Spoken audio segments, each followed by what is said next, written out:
Early last week, with the second signing of the Treaty of Versailles, the world, presumably put an end to the conflict in Iran. This memorandum of understanding included a 14-point checklist with conditions, with none of them being particularly favorable to average Americans, but the one that stood out most was an allocation for at least $300 billion to be paid by the US and its regional partners for the reconstruction of Iran. Now, assuming that our unnamed regional partners can't be convinced to pay for our mistakes, this would work out to almost $2,000 for every current American taxpayer, which has a lot of people raising a lot of very valid questions, chief amongst which is, where could all of this money possibly be going? For context, the Marshall Plan that rebuilt the entirety of Western Europe after the Second World War cost America around $150 billion when adjusted for inflation. Back then, that was enough money to restore the economies of 16 countries after 6 years of the most devastating war in human history. Today, we are supposedly going to be putting up twice that amount to a single country after less than 6 months of what was technically never a war to begin with. Additionally, unlike the Marshall Plan, Iran is unlikely to become an ally, raising other questions about the less savory operations that this money might end up financing. It sounds bad, but to be fair, the big flashy headlines have either maliciously or incompetently misguided most people on where this money is coming from and where it is actually going. If you take the time to do this and understand the actual mechanics of this plan, it actually just ends up making the whole thing look even dumber than it already sounds. The U.S. and Iran signed a deal to end their war. We're not investing any money. We have the right to if we want, but we're not investing. President Donald Trump said the Strait of Hormuz will reopen when the memorandum is signed this Friday. What do you make of this, of the idea of just even allowing for such a vast amount of money to be poured into this country? Iran is forcing some oil tankers to pay millions of dollars. The shipping route, once again, a tension point in negotiations as the fighting in Lebanon threatens to derail the deal. So the first thing to make clear is that according to tallies from most major news outlets following this issue, this is the 38th peace deal to be announced over the last 4 months. So the reality is, we have absolutely no way of knowing if this will play out as intended. And only once there is a mutually beneficial status quo established is this latest agreement worth anything more than the fancy paper it is printed on. But assuming this whole thing actually does go ahead as intended, it's important to actually read the words of this agreement because they theoretically should have some meaning. The actual wording of this section of the released MOU is, the US and regional partners will develop a reconstruction plan for Iran worth at least $300 billion. Now, right off the bat, at least is doing a lot of heavy lifting in that sentence, because what $300 billion actually means in this context is less a price tag and more of a marketing figure for a deal that hasn't been constructed yet. It also means that, theoretically, $300 billion is the minimum amount of money that will be flowing into Iran as part of this agreement. To put that number in perspective, Iran's entire GDP before the war was around, well, $300 billion. So this plan is proposing an investment commitment worth more than the country's total annual economic output, into a country whose economy was actively collapsing even before any damage from this conflict. The letter itself is also just a framework. A memorandum of understanding is by definition non-binding. Either side can walk away until a final agreement is reached within the 60-day negotiation window, which is basically just a polite way of saying the deal doesn't really exist yet. And that 60-day window is extendable with mutual consent, which, if you have been following any of the other 37 deals, may not fill you with confidence. But alright, let's assume for a moment that everyone keeps their word and this deal actually goes ahead as written out here. If that is actually the case, there are two things that stand out about where this $300 billion is supposed to come from. The first is that, in theory, this burden will be shared by regional partners, which realistically means countries like Saudi Arabia, the UAE, Qatar, Kuwait, Bahrain, and Oman. They are, however, not co-signers of this deal, and it is unclear if they were even consulted on their checkbooks being offered up. Their economies have also been struggling, partly because of this war.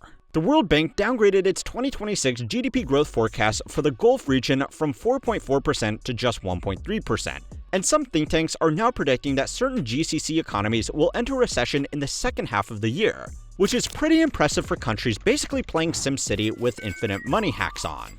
Food prices across the Gulf have spiked by as much as 120% since the conflict started, and these governments are dealing with their own domestic pressures that are going to make throwing money at Iran a pretty hard sell to their own populations. So yeah, that's where we're at with those regional partners. But the second and much more important detail in this particular clause is that it is not an agreement for the USA or some combination of these countries to actually hand Iran a check from public funds. The president, for what it's worth these days, does not actually have the power to send money like this to another country without appropriating it through Congress. It's in the Constitution. Power of the purse belongs with Congress. And, as of making this video at least, there is not a single bill in either chamber that allocates a dollar towards Iran's reconstruction. So, despite what the headlines might suggest, Uncle Sam will not be cutting a check. What this actually is a legal loophole that will allow private businesses to invest into Iran to finance their reconstruction efforts. The fund even has a name now, the Reconstruction and Development Fund, and the idea is that private companies from the US, Gulf states, Asia, South America, and Africa would commit capital across energy, logistics, manufacturing, petrochemicals, transport, mining, agriculture, and tourism. The private businesses making those investments would be allowed to sidestep the usually incredibly strict sanctions that come from doing business with Iran. And in return, Iran gets money to rebuild its economy without the US government having to write a check. In theory, that $300 billion of private loans and investments would go towards the reconstruction of refineries, airports, the Mubarakah steel complex, power grids, telecoms infrastructure, basically everything that was either bombed during the conflict or left to decay under decades of sanctions and underinvestment. Now again, in theory, this is a win-win-win. Iran gets money to rebuild, the American taxpayer doesn't have to foot the bill, and some private companies can make some money in a market that has traditionally been off limits. Sounds great, right? But there is one simple problem, and that is, who in their right mind would want to make a strategic international investment into Iran? So it's time to learn how money works to find out where this money is actually coming from and where it is actually going. If you've watched this channel for any amount of time, you already know that most companies do not actually care about your privacy. They sell your data, they lose your data, and they treat it like a line item on a balance sheet, which is why this video is sponsored by Cape. We have worked with Cape before, and they have shipped a few new features worth catching you up on. Cape is a privacy-focused mobile carrier that gives you unlimited talk, text, and data, plus a stack of security features no other carrier includes. They recently rolled out IMSI rotation, which swaps the static subscriber ID your phone broadcasts every 24 hours, so carriers and advertisers cannot track you across time.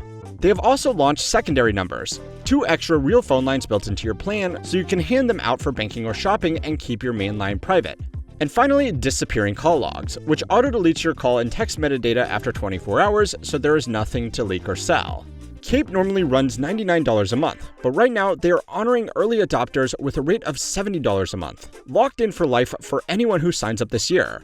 That price stays with you as long as you are a customer. On top of that, use code HowManyWorks33 for 33% off your first 6 months of Cape. Cape is available on Apple, Google Play, and the Accrescent store, with the link in my description. Okay, so the risk-reward trade-offs of investing in Iran under these terms can only really be described as catastrophically bad. For starters, remember that non-binding MOU? That 60-day negotiation window can, and let's be honest, probably will, fall apart at any point.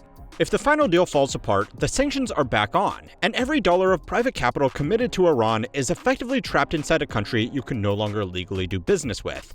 We know this because it's literally already happened. The JCPOA, the original Iran nuclear deal, was supposed to open the country up to international investment. European companies in particular started moving back in.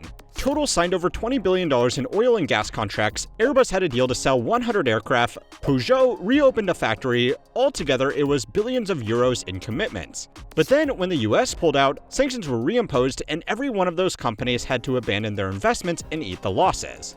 That was a formally ratified deal backed by the UN Security Council. The legal framework was as solid as international agreements get, and it still wasn't enough.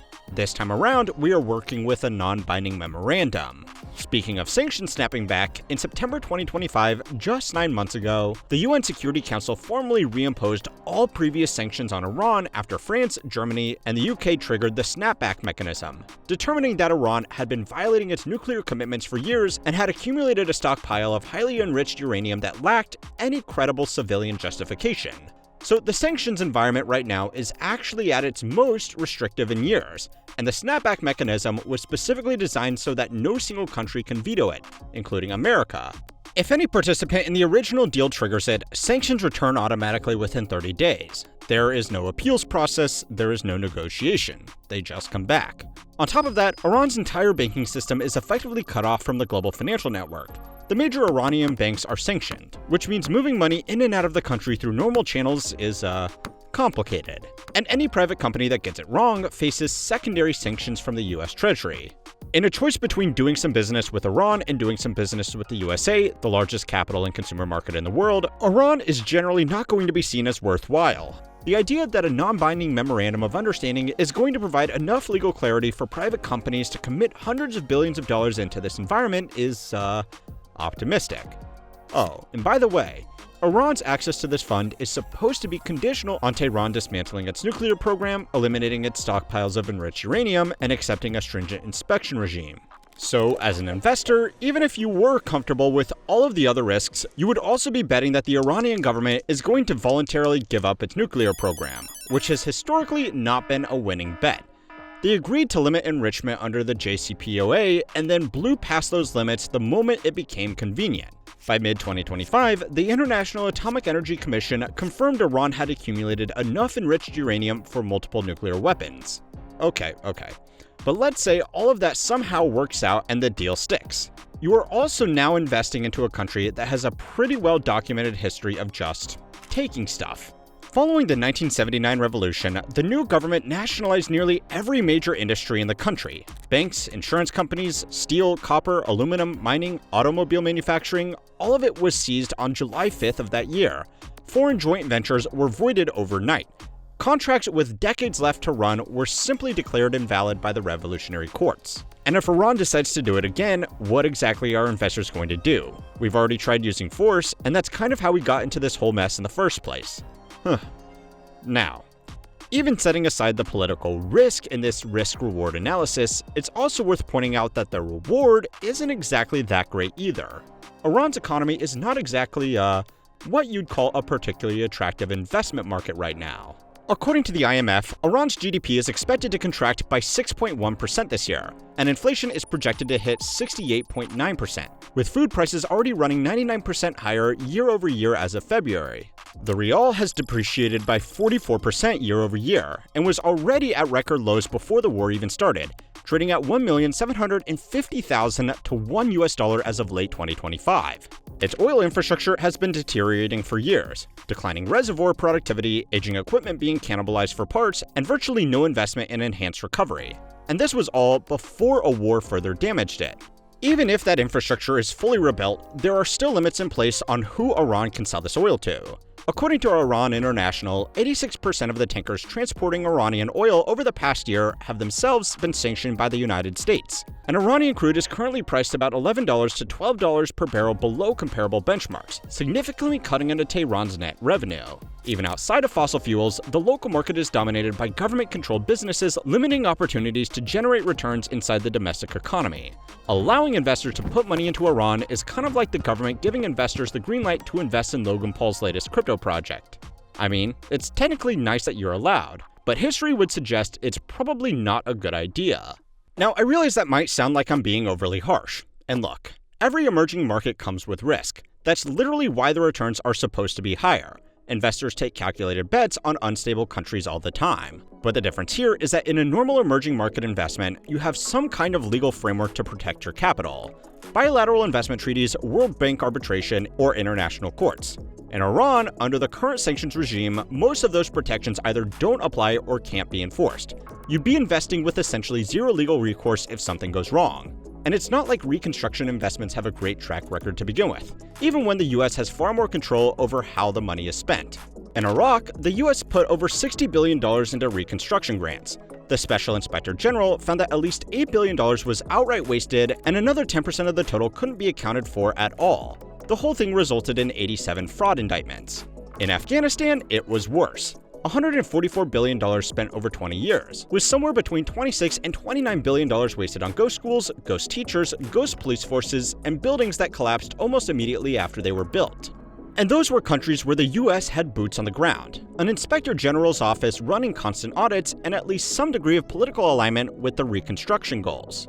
In Iran, you would have none of that. Private capital going into a country with no friendly military presence, no oversight infrastructure, a hostile government, and a legal system that has historically treated foreign assets as, to put it generously, negotiable. And remember, those were also situations where the US government was spending its own money with inspectors reporting to Congress. This deal is asking private companies to take that risk with shareholders' money and even less oversight. But okay, fine. Let's play devil's advocate anyway. The one piece of good news is that the structure to do these deals is kind of already in place. Say you wanted to invest $100 million into Iran. What you would typically do is commit that money to an offshore special purpose vehicle, or SPV, that you control in a neutral jurisdiction, typically an accommodating financial city like Dubai, Hong Kong, or Geneva.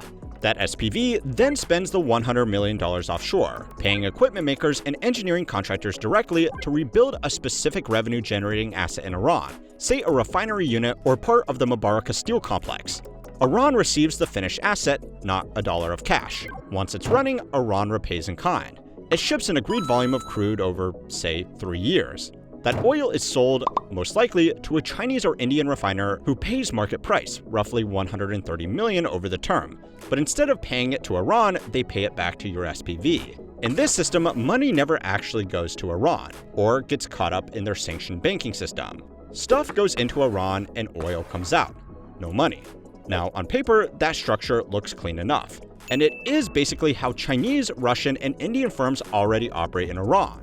Chinese investment through structures like these has exceeded $15 billion over the last decade, although exact figures are hard to pin down because neither side is keen on publishing them. It's a great system to avoid handing a blank check to a hostile regime. The problem is, they can still just take the stuff. This structure really only works these days because most of these agreements are made between Russian, Chinese, or Indian firms. So if Iran tries to screw over these businesses, they would be isolating themselves from one of the few friends they have left. If Iran seized US assets or assets from Western or Western-aligned states, they weren't friendly to begin with. And unless these countries are willing to go back to war again, what can they do? It sounds bad, but it gets worse. There is one more inconvenient detail that makes this structure particularly fragile for new investors. And that is simply, nobody has even figured out who is running the fund yet. When asked how the Reconstruction and Development Fund would actually be administered, the people negotiating this deal essentially said, "We'll figure that out later." As of the time of making this video, there is currently no oversight board, no dispute resolution mechanism, and no independent auditor. Okay, so with all of this in mind, who the f is actually going to put their money into this? Realistically, probably nobody. It's basically gambling unless the returns are astronomical. Without any kind of government guarantee, the risk-reward just isn't worth it. No sane fiduciary is putting a pension fund or endowment into this, and any CEO who committed shareholder capital to Iran right now would have a very interesting conversation with their board the moment the deal wobbles. The compliance costs alone would be staggering. You'd need an army of sanctions lawyers, OFAC advisors, and political risk consultants just to get started. This is to say nothing of the optics and potential brand damage of getting involved in a regime that is still massively unpopular around the world. At the moment, the only source was published by Reuters, relying on the word of one unnamed individual who said that over half of the money had already been committed by companies in South Korea, Singapore, Malaysia, Japan, and America itself. That is flimsy at best. Over half of $300 billion means at least $150 billion in private capital supposedly committed to one of the most hostile business environments on Earth, based on the word of one person that Reuters won't name, for a fund that doesn't have an administrator, a legal structure, or final agreement behind it. For context, the entire global private equity industry raised about $700 billion last year across every deal in every country on the planet. So the claim is that roughly a fifth of that annual global total has already been quietly committed to Iran, and nobody thought to write it down or put a name on it. The one and only potential source that even makes a little bit of sense is that the sovereign wealth funds of the Gulf states may pay a token amount into this fund to stay on the good side of the current American administration and just put this war to rest, even if they understand they will almost certainly never get this money back.